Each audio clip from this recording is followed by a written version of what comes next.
আসসালামু আলাইকুম ভিউয়ার্স। আজকে আপনাদের সাথে শেয়ার করব পটল আলু দিয়ে কই মাছ। তো প্রথমে কই মাছে আমি লবণ আর হলুদ মাখিয়ে নিব। আমি মাছগুলোকে একটু ছোট ছোট করে কেটে নিয়েছি বা কেচে নিয়েছি যেটাকে বলে, তাহলে মশলাটা খুব সুন্দরভাবে মাছের ভিতরে ঢুকে যাবে। এই যে দেখুন, হাত দিয়ে একটু ডলে ডলে মাছের ভিতরে লবণ হলুদগুলো মাখিয়ে নিচ্ছি। এরপরে ফ্রাই প্যানে পটল আলু ছেড়ে দিলাম, সামান্য একটু লবণ আর হলুদ দিলাম। অনেক বেশি লাল করে ভাজবো না, আবার একদম হালকা করেও ভাজবো না, মিডিয়াম করে পটল আর আলুটাকে ভেজে নিব। এই যে দেখুন, এভাবে ভাজলেই হবে। পটল আর আলুটাকে তুলে নিলাম।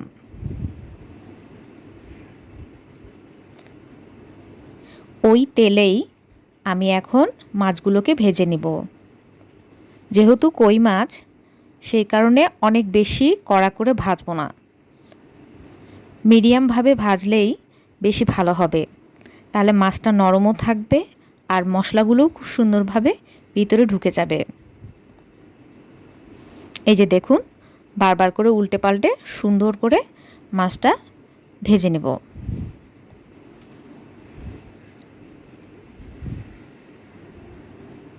খুব বেশি কড়া ভাজা দিলাম না।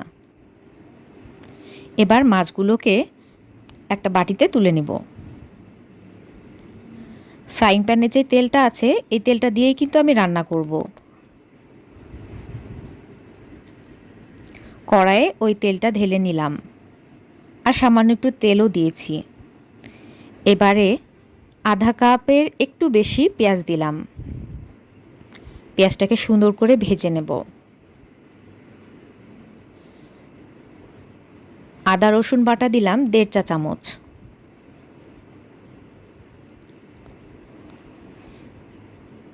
আদা রসুনের কাঁচা গন্ধটা যাওয়া পর্যন্ত ভাজতে হবে। লবণ দিলাম পরিমাণ মতো। এরপরে দিলাম 1 চা চামচ হলুদ, 1 চা চামচ মরিচের গুঁড়া আর আধা চা চামচ জিরার গুঁড়া। মশলা খুব বেশি দেওয়ার প্রয়োজন নেই, ঝালটা আপনাদের টেস্টের উপরে ডিপেন্ড করছে। আপনারা বেশি ঝাল খেলে আরও বেশি ঝাল দিতে পারেন। মশলাটাকে ভালো করে কষিয়ে নেব। সামান্য একটু পানি দিয়ে কষিয়ে নিলে আরও ভালো হবে। মশলা কষানো শেষ হলে আরও সামান্য একটু পানি দিব। পানি দিয়ে মশলাটাকে আবার কষবো এবং ওই কষানো পানিতেই আমি পটল আর আলুগুলো ছেড়ে দিব। পটল আলু ভাজা হয়েছে, তারপরে একটু কষিয়ে নিলে কিন্তু স্বাদটা অনেক ভালো আসে। তাই মশলাটার সাথে পটল আর আলুটা আমি আরেকটু কষিয়ে নিচ্ছি। সামান্য একটু পানি দিলাম কষানোর জন্য। পটল আর আলু দিয়ে মাছ দুর্দান্ত লাগে গরম ভাতের সাথে। আপনারা এখানে কই মাছ না নিলে রুই মাছও নিতে পারেন, অথবা কাতলা মাছও নিতে পারেন। আমি এই যে পটল আর আলুটা সিদ্ধ হওয়ার জন্য পরিমাণ মতো পানি দিয়ে দিলাম। ঢেকে পটল আর আলুটা সিদ্ধ হওয়া পর্যন্ত ওয়েট করতে হবে। তারপর এতে মাছগুলোকে ছেড়ে দিলাম। মাছগুলোকে সুন্দর করে একটু ঝোলে ডুবিয়ে দিব আর মিডিয়াম হিটে এই পটল আলুটাকে রান্না করব। আবার ঢেকে দিব, ঢেকে দিয়ে রান্না করব প্রায় 10 থেকে 15 মিনিটের মতো।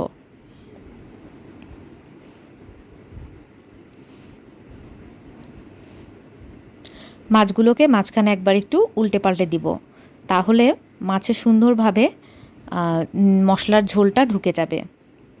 এই যে দেখুন, কি সুন্দর তেল ফুটে উঠেছে। রান্নাটাও শেষের পথে। এভাবে বাড়িতে রান্না করে দেখবেন, খুব ভালো লাগবে খেতে। বাচ্চারাও ভীষণ পছন্দ করে। আমার বাচ্চাও খুব পছন্দ করে এই তরকারিটা খেয়েছে। আমার চ্যানেলের সাথে থাকবেন এবং সাবস্ক্রাইব করবেন। ধন্যবাদ সবাইকে।